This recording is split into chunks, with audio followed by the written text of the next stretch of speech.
We watched The Autopsy of Jane Doe.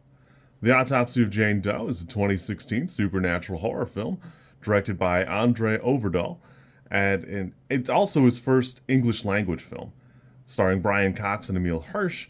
A father-son duo of coroners experience supernatural phenomenon while examining the body of an unidentified woman, played by Olwen. I gotta be honest with you, I had some trepidation here, and even watching it, I'm 80% sure I've seen it before, and I don't know. It feels like I forgot it somehow, and I don't know why, because damn, it's really, really well crafted. I've never seen any of André Øvredal's other films. I've certainly seen things that Ian Goldberg and Richard Naing have written, but I don't really care for that much of it.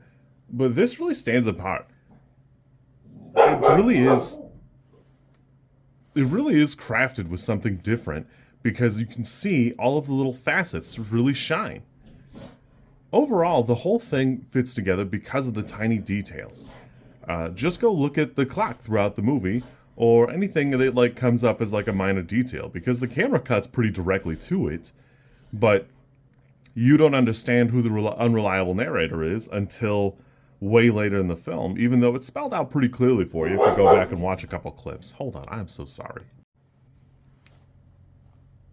And yeah, I see that the display is getting kind of crowded. I'm gonna take some stuff down and rearrange it. I don't know.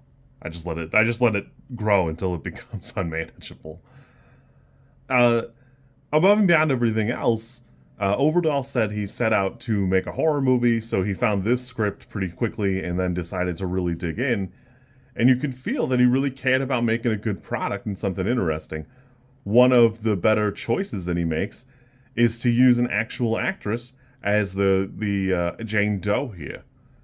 Because you don't have to, and there are 100 reasons not to, but it really does become something special when you're using her, because it's treated with a different reverence. Even the actors are different here, that I'm sure Brian Cox is capable of being like a professional and doing a good job without it. But it really does shine here in a really special way. Kind of a fun little full circle moment for this movie is Øvredal wanted to do a horror movie basically inspired by The Conjuring, so, he set out to find one. One of the writers on this movie went on to write in the final Conjuring movie, Last Rites, which, I don't know if I want to count that as good, because it wasn't great writing, but whatever. Just kind of a fun little thing, little tidbit. There are a couple bits that I don't love, that, it stays pretty fresh and fun. I do like the little homage to Shining with the axe and the eyeball, but there are a couple bits that are not my favorite thing in the world. Overall, I had a good time. I think this is easily an 8. It's a well-crafted little scarefest. It's got some fresh ideas. It's got some old ideas presented in a fresh way. And, God, if there's not a delicious, yummy little misunderstanding partway through. I had fun too. I had a good time. This is exciting. I was glad to revisit it. And I will catch you soon.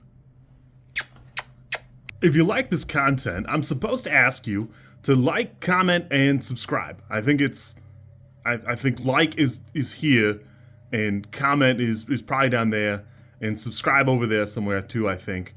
I don't know how many times this like snippet is gonna make it into a video. Everybody says you should do it this way, and I always thought it was just like an annoying thing other YouTubers did. And as you know, I am bad at editing, so if you like it, great, I'm happy for you. If you don't like it, I'm sorry.